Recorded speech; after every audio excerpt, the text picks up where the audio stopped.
Welcome back to my Colorado Mountain Garden homestead. And today is Saturday, March 28th. Um, we're going to talk about worm castings today. I, if you've watched many of my videos, you know that I always add worm castings to my garden beds, my containers that I grow peppers and tomatoes in, or even my herbs. Um, I add them to my flowers, I add them to my house plants, you name it. And I just recently found out that um, from my Facebook page that one of the members, Bret Roller, is actually a vermicologist, and Bret lives in Conifer. So that is even more, I'm just elated because we have the ability now to get very, very, very fresh worm castings from a local person right here in Colorado. So I will be giving out Bret's information as I go along in this video talking about the worm castings, and will also link it down below in the comments. So below this video, there's a comments area. If you click on that, you'll be able to find out his information. So worm castings are great. They add many things to your garden bed if you put them in there. Nitrogen, phosphorus, potassium, magnesium, calcium, iron, but it's even more than that. Because worm castings are alive, this in front of you is this, and it's just beautiful. I keep touching it because I think it's so cool. Um, it it's a living thing. It's a living organism. So it has tons of microbiology going on in here. There's beneficial microbes in this. There's beneficial bacteria and fungi. It's the best thing in the world. It boosts your soil so much. And there's studies that have shown, not just through Colorado State University, but many other universities and organizations, that by adding worm castings to your soil, it can produce healthier plants, which if you've got healthy plants, that's going to make a better production. So, for example, a tomato plant, you could get more tomatoes on your plant because your plant is going to be so healthy. Now, the fact that Bret is local here, this is very fresh. He just harvests this from his worm bins. I think he said the day before yesterday. So it is, if you were to feel this, it's a little bit moist, not super moist, and it's very cool to the touch. And when you purchase his product, he recommends that you keep it moist because you want to keep it alive. Now, how is that different than what you get in the bags at the grocery store? Not the grocery store, I should say, the big box stores, even the Costco worm castings, which I'm a big proponent for because they're there and they're a good price. Those you don't know how long they've been on the shelf, and they're typically, if they haven't been left outside, typically drier. So as this dries out, it's still alive, so it's still good stuff, but it's not as alive as this. And I feel like this should be Frankenstein. It's alive. But one thing that I'm kind of excited about, I'm going to be getting my strawberry plants sometime today because I got the ship notice and they're supposed to arrive today. But I'm also going to be planting some potatoes. And if you remember last year, if you're from the Facebook page, I had a problem with potato scab. I tried a different potato vendor and was not happy about it because I had not had potato scab in my beds for a very, very, very, very, very long time once I realized what types of potatoes and the why you don't buy grocery store potatoes because they haven't been certified to be what do I want to call it? I don't want to say pest resistant, but free of those types of pathogens. So, um, worm castings help immensely with potato scab because of all those microbes. It helps all sorts of soil borne um, diseases, potato scab being one of them, root rot, dampening off. Although, just because you put worm castings in doesn't mean you're not going to get dampening off and root rot, because there's other things that go along with that, such as overwatering, watering too much. You got that idea. It also helps with blossom end rot because your tomato plants and things like that are going to be so healthy by having worm castings in with them that you're not going to, your plant's roots are going to be so much healthier that they are going to be able to absorb the nutrients that they need. So you won't have that type of stuff. A lot of people will go out and buy something that says it's for tomato rot, and it's not necessarily that your soil doesn't have that nutrient. It probably does, but it's just not healthy, so it can't absorb the nutrients like it should. Another thing you can do with worm castings is make worm tea.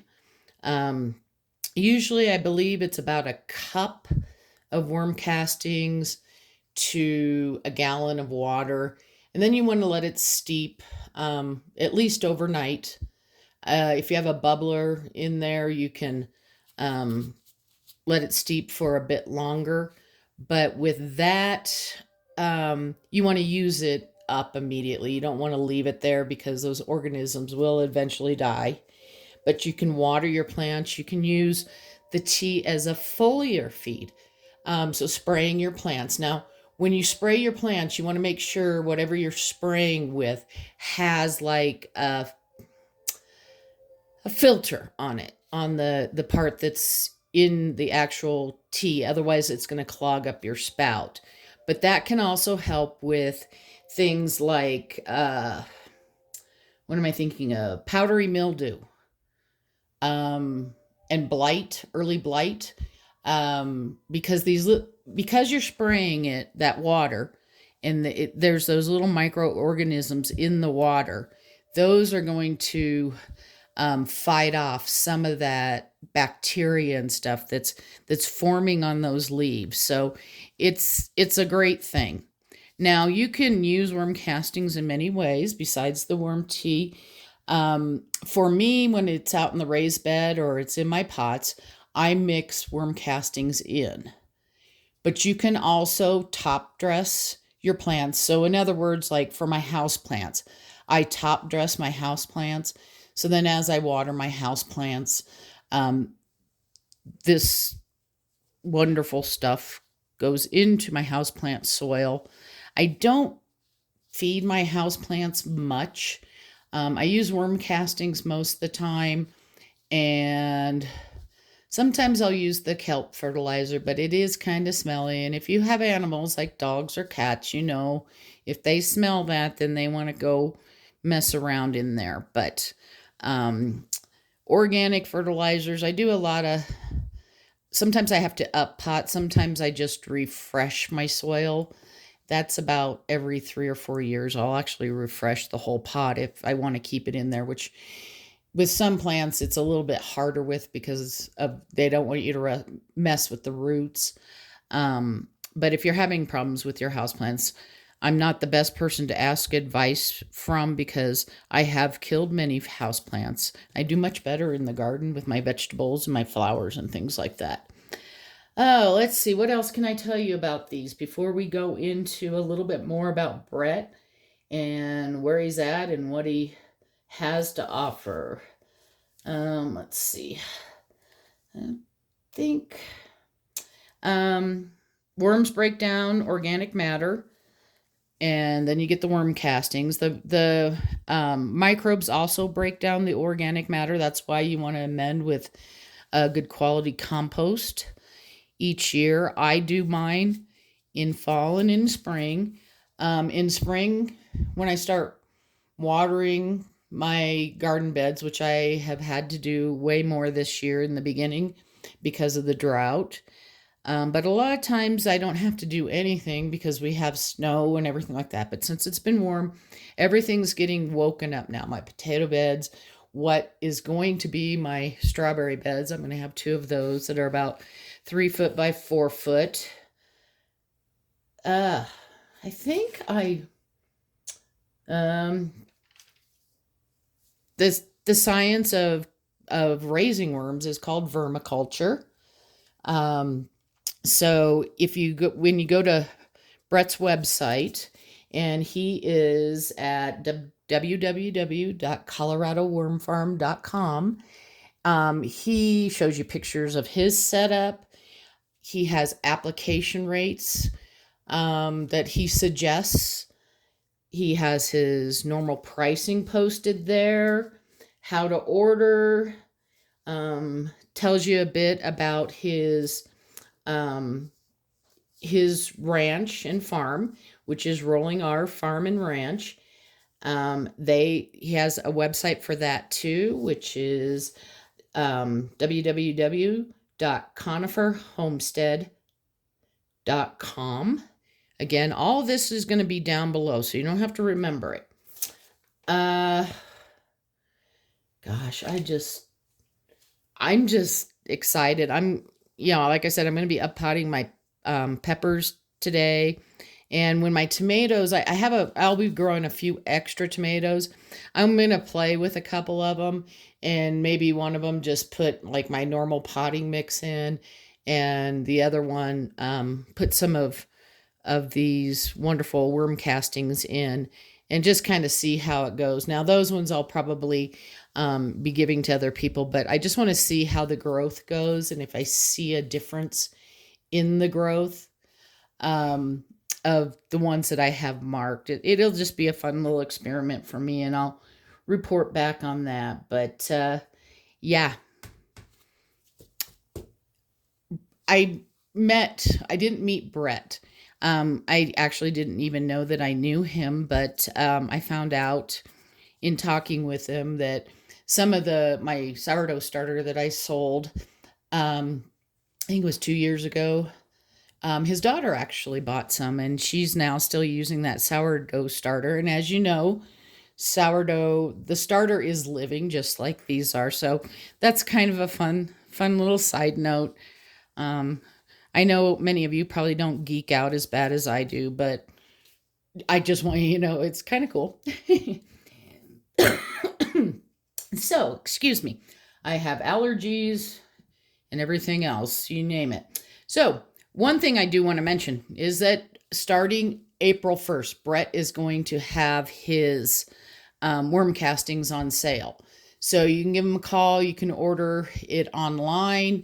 For those around here in the area, Conifer, Evergreen, Bailey, if you can't get to his place, he can probably come up with a place to meet at. But you'll want to work that out with him. I don't like to, promise anybody can do anything, but if he can do it, he's super duper nice. And his wife, Suzanne, is beautiful. And go to their website of their farm. They offer a lot of services, birthday parties. For those of you who have kids that are homeschooled or they're doing a homeschool group, they offer some classes with the worms. The birthday parties, they offer letting the kids get close to the animals, and they have a lot of them. They have chickens, rabbits, the little cows, the goats, horses. They have therapy horses. So they even offer a lot of that type of stuff. They're going to be opening up a store, hopefully soon, that they'll be carrying all sorts of products in there. Right now they make soap, lavender soap, with the goat milk. It's a goat milk soap. Oh gosh. There's just so much. I can't even tell you about it because there's just so much information. So be sure to visit those. Now, I want to get back to the sales. starting April 1st. And I'm just going to go over the what he has right now, his container sizes. Now, if you need more, if you need larger amounts, just get a hold of Bret and he can go over pricing for that. He sells by half gallon, 1 gallon, 3 gallon, and 5 gallons. And he doesn't do it by weight because every batch is going to be different. So his worm bins, he scrapes off the bottom layer. That's the castings. He's going to scrape off that bottom layer. So depending on, like, this is pretty fresh. So you can see you can see the moisture in it. It's holding together just a bit, not a ton. And then it still just breaks up. So the moisture content plays with weight. So, he wants to make sure that you're getting everybody's getting the same quantity, no matter how much it weighs based upon the moisture. Now, since it's been dry, and it is dry here in Colorado, that, could change versus like if you bought it from somebody that lived in a very humid state. So he does half gallon, 1 gallon, 3 gallon. The normal price, his half gallon price is going to stay the same starting April 1st. But starting with the gallon price, it's normally $21.97. It's going to be $19.97. The 3 gallon is normally $44.97. That's going to be $39.97.